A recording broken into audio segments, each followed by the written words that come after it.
नमस्ते, मी अश्विनी सौम्य sister channel मध्ये आपल्या सर्वांचं खूप खूप स्वागत आहे। आज भावाचा उपवास आणि पहिला श्रावण सोमवार सगळ्यांना श्रावण सोमवार आणि भावाचा उपवासाच्या खूप साऱ्या शुभेच्छा। आज लहानापासून मोठ्यापर्यंत सगळ्या मुली महिला सगळेच आपल्या भावासाठी उपवास करतात।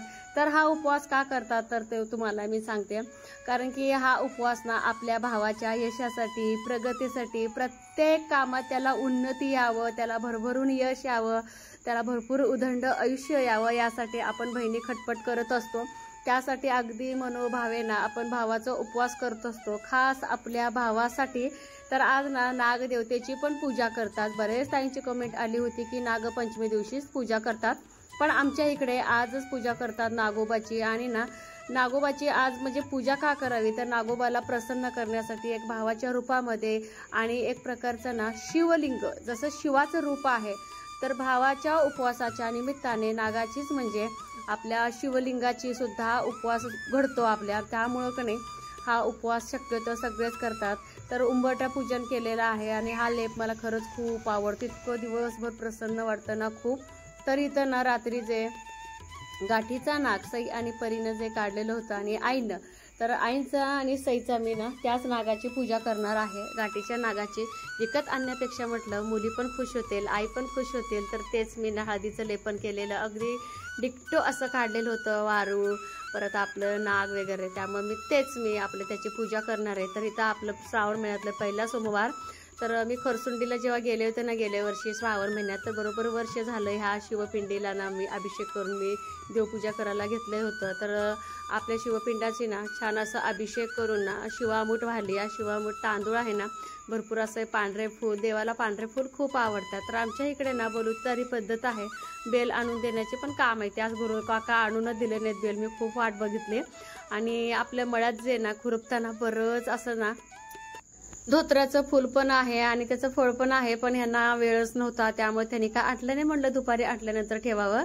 तर लाह्या दूध आणि तुपाचा आज नागोबाला नैवेद्य असताना आणि त्याचंच नैवेद्य मी दाखवले गेलेले आहे। आणि अभिषेक केल्यामुळे इतकं प्रसन्न वाटत होतं ना घरामध्ये, खूप प्रसन्न।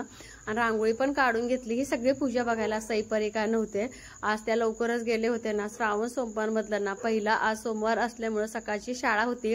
बरेच ताई आता म्हणतील किचनवरती कशाला नागोबाची पूजा केली, पण का मला माहित नाही, आई पहिल्यापासून करतात म्हणून मी पण करते। आणि मी पण हा प्रश्न आईंना मी कधीच विचारले नाही की आई तुम्ही असं किचनवरती का पूजा करता आणि देवाऱ्यावरती का पूजा करता। बरेच ताई का माझ्या आई सुद्धा ना देवाऱ्यावरती एकच नागोबाच्या म्हणजे फोटोची पूजा करते, पण इथं तशी पद्धत आहे। आता मला पण खूप सवय लागलेली आहे, गॅसची पण पूजा लागलंच करून घेतले आणि मग स्वयंपाकाला वगैरे सुरुवात करावं म्हटलं। तसं जर बघायला गेलं तर मी सकाळीच ना सईला परला खिचडी चहा करून दिलेले होते, पण परत एकदा किचन ओटा वगैरे क्लीन करून घेतलं, कारण की पोरींच्या शाळेमुळे मला इतक्या लवकर पूजा करणं शक्य नव्हतं।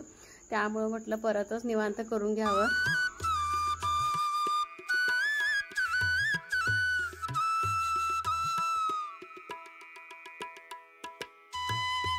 तर पूजा ना करायला मला बरोबर 2 तास गेले। कधी सईपरी असताना चालू केले होते 7:30ला आणि सकाळच्या आता बघा 9 वाजलेत। भरपूर असा वेळ गेला आणि वेळ जाणार सणासुदीचा असल्यानंतर, आणि थोडासा वेळ काढते। आणि खूप पहाटे सुद्धा पूजा मला करता आली नसती, बारूचा आणि सईपरीचा डबा, आणि दोघेही भावाचा उपवास केलेला आहे, त्यामुळे त्यांना शाबू परत ह्यांना म्हणत थोडंसं राजगिरीचे लाडू आणि शेंगदाण्याची चिक्की असं बरंच काय काय दिले आणि चहा दूध पिऊन गेलेत। त्यांना म्हटलं बरं म्हणजे काय तर असं वाटलं। तर गेल्या वर्षी काय झालं माहितीये का, तर आमचं म्हणजे आमच्या आईच्या मावस बहिणीचं ना वर्ष श्राद्ध होतं, त्या दिवशी ना भावाचा उपवासच होता आणि आम्ही सगळ्याच गेलेलो। सईपरला शाळेला पाठवलं होतं, मग काही चिंता नाही, डबा वगैरे दिला होता। पण मधूनच आम्हाला ना 3 वाजता फोन आला शाळेतून की परीक्षा करून वगैरे पडले, त्रास व्हायला घेऊन जावा। अडकलो की आम्ही बोलतच, मग एकाला सांगितलं परीला आणून ठेवा, मग परीला आणून ठेवलं होतं। मग त्यावेळेस थोडं बरं वाटलं, तिला म्हटलं असं काय होतं का म्हणे, चिक्की पण खा, राजगिरीचे लाडू पण खा, मग शेंगदाणे पण दिले, भरपूर असं शाबू पण दिले, तेवढ्याशा डब्यात तिला पोट भरील असं दिले साहित्य खाण्याचं। नको म्हटलं तरी पण ऐकत नाही, भावाचा उपवास करते तर करू दे म्हटलं। आता इथं सगळ्यांसाठी बघा थोडं विलायचीचा चहा ठेवलाय आणि ताक करायचं आहे, साय पण साठले भरपूर, तर मिक्सर वरतीच मी ना ताक करून घेणार आहे। तर पाणी पण यायचं आहे, आता किती वाजता येते काय माहित नाही, 9 वाजलेत आता तरी। आणि परत इथे साबुदाणा भिजत घातले आईसाठी वगैरे आमच्यासाठी.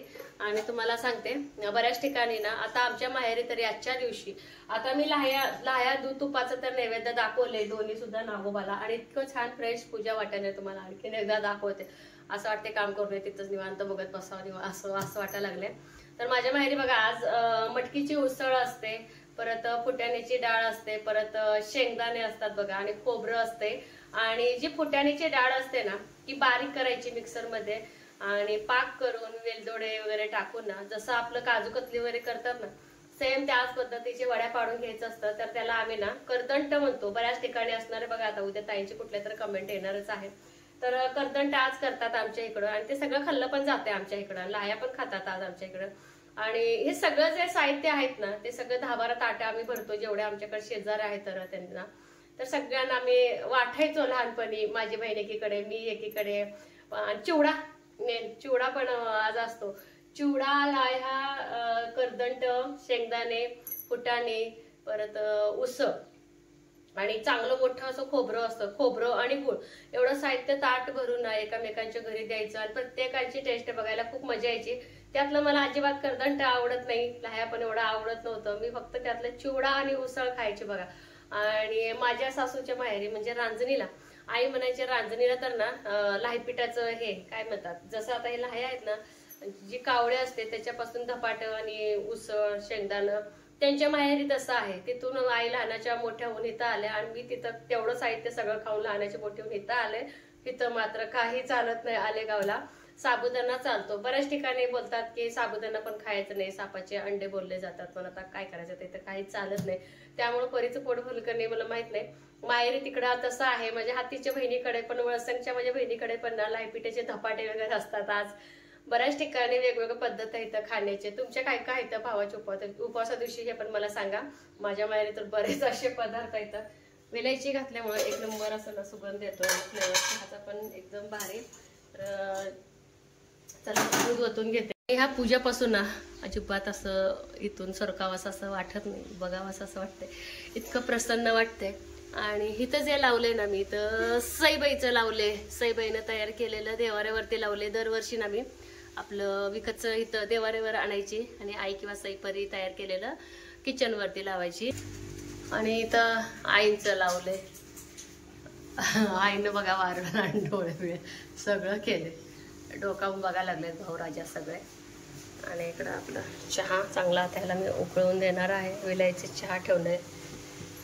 आजच्या दिवशी आणि एकादशीच्या दिवशी ना लोणी कडवत नसतात. ते म्हणतात म्हणजे कडवायचंच नसतं ते.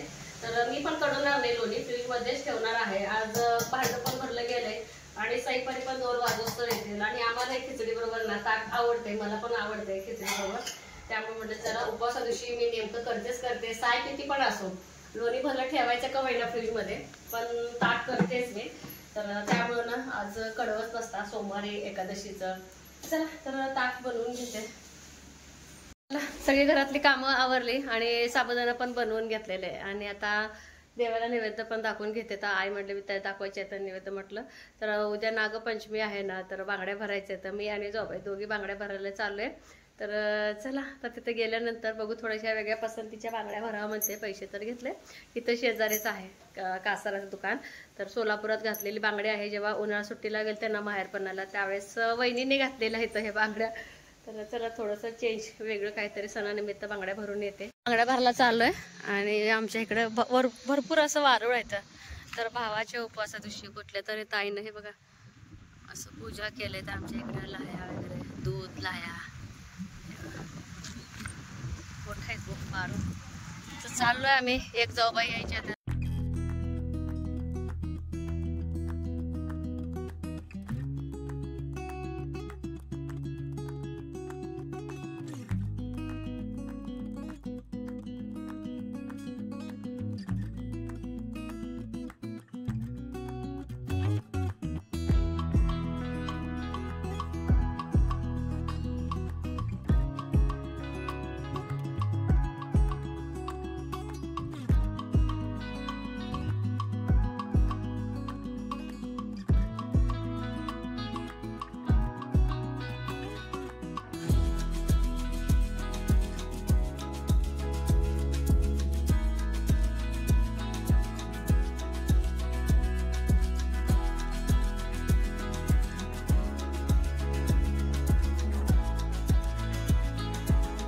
दुपारचं 1:30 वाजलेत आणि फराळ वगैरे सगळं करून झालं आणि मी साडी बदलली आणि इकडे काय बाजूला चहा ठेवलाय.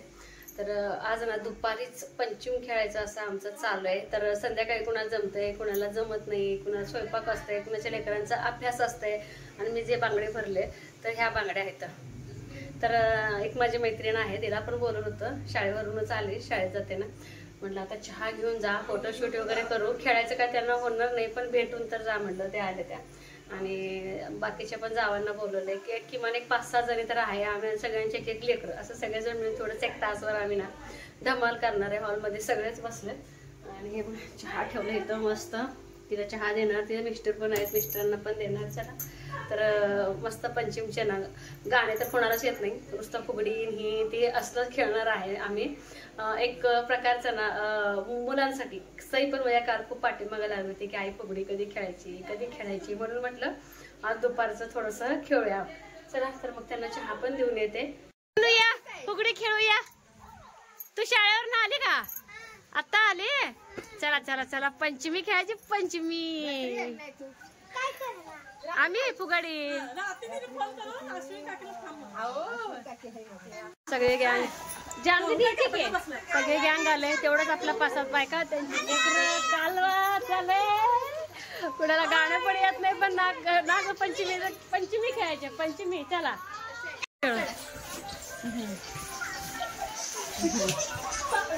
मनीषा आहे का? मला मनीषा म्हणल्यावर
भाऊ माझा नाही बहीण माझी ग, भाऊ तुझा ग पोरे पिंगा. आई त्यांना भावाचं म्हणा नाही, त्यांची वाटली तुम्ही म्हणा. तुझ्या भावानं मला बोलावली, रात घालवली पोरे पिंगा. पोरे पिंगा ग पोरे पिंगा ग पोरे पिंगा.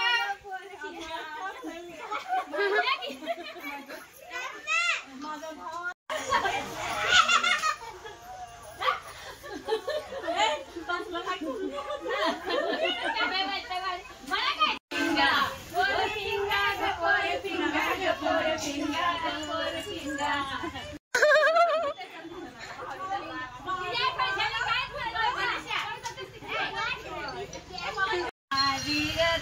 घातल्याने भाऊ तुझा ग बहीण माझी ग पोरे पिंगा.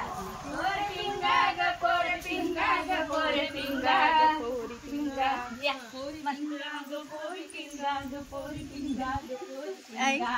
माझ्या भावाला भारी दरबार भरती गर्रार पोरी पिंगा. पोरी पिंगा ग पोरी पिंगा ग पोरी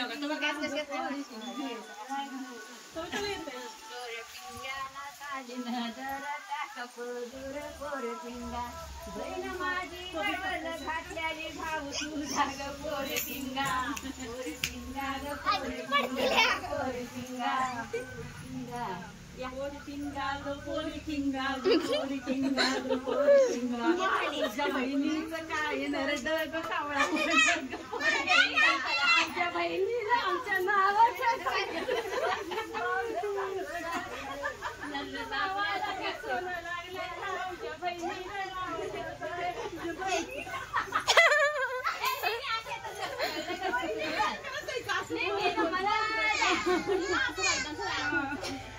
पहिला व्यायाम होता बायकांचा.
नाही शाळेत बोलतो बरं असू दे वकील झाल्या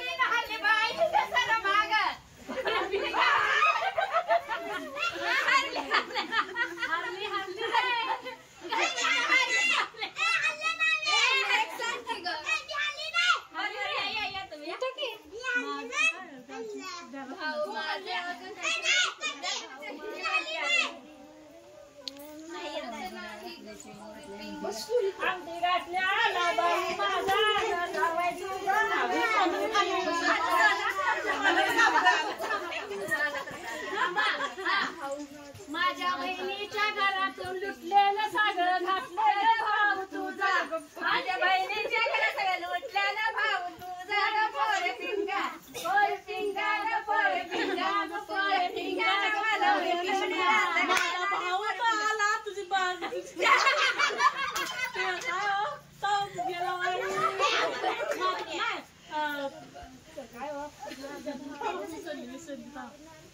माझा भाऊ थोडा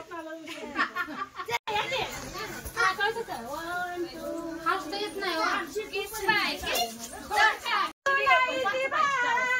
पाणी घेऊन येते येताना तुला बाळा खाऊ घेऊन येते लोण्याचा गोळा खायला देते असं काय लोण्याचा गोळा तुला खायला देते रडू नको बाळा मी पाण्याला जाते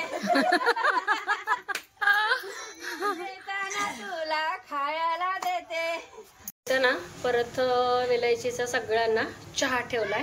आता मी ना खुर्चीच घेणार आहे बसायला, कारण की इतका कंटाळा आलाय ना, खूप कंटाळा आणि दमलंय खूप, अक्षरशः असं घाम आला. एक प्रकारची एक्सरसाइज झाली असं म्हटलं तर चालेल. तर पोरांची मजा चालू आहे तिथं, परत बायकांची चालू आहे. तर सगळ्यांना म्हटलं आता थोडं रेस्ट घेऊया. सगळेजण चहा पाणी वगैरे मस्त चहा ठेवलाय. आणि मगाशी पण चहा केला होता ना, तिथे जाऊ ती गेली मगाशी, तिला पण उशीर व्हायला लागला. म्हटलं तिचं लहान मूल पण होतं, म्हणलं तू जा, तेव्हा तिच्यापुरतं चहा केला होता. आता सगळ्यांनाच आम्हाला चहा ठेवलेला आहे. तर कसं वाटलं आजचा ब्लॉग हे मात्र सांगायला अजिबात विसरू नका. तर चहा पिऊन आणखीन थोडं आम्ही गाणी वगैरे म्हणणार आहोत. कुणाला येत पण नाही, पण म्हणण्याचा खेळण्याचा प्रयत्न करतो. जी परंपरा आहे ना पुढे नेण्याचा प्रयत्न करतोय. आणि त्यानिमित्तानं साईपरला म्हणा इतर पोरींना पण बघायला छान वाटेल. जेव्हा मोठे होतील ना तेव्हा बोलतील तर ना आमची आई खेळत होते, अक्षरशः आता माझा कसा बसला, इतकं ओरडलंय, खिदळले, खेळले. तर बऱ्याच ताईंची कमेंट होती की आज कशी काय पूजा केली तू नागपंचमीची. तर आज आमच्या भावाचा उपवास दिवशी पण आज करतात. आणि उद्या मात्र पिवळे आपलं पांढऱ्या धाग्यानं हळद लावून आपलं त्याची पण पूजा करतात उद्या. त्याला काय तर म्हणतात, मला लक्षात येईन झालंय. पिवळं गोप असतो गळ्यात, उद्या बांधायचा असतो. तर चला इथेच व्हिडिओचा एंड करणार आहे. सगळे मस्त आम्ही तिथेच बसून एकत्र चहा पिणार आहे. कसा वाटला आजचा व्हिडिओ हे मात्र सांगायला अजिबात विसरू नका. चॅनेलवरती कोण नवीन आहे का, व्हिडिओ तर बघत राहा, लाईक शेअर सबस्क्राईब करायला अजिबात विसरू नका. बाय.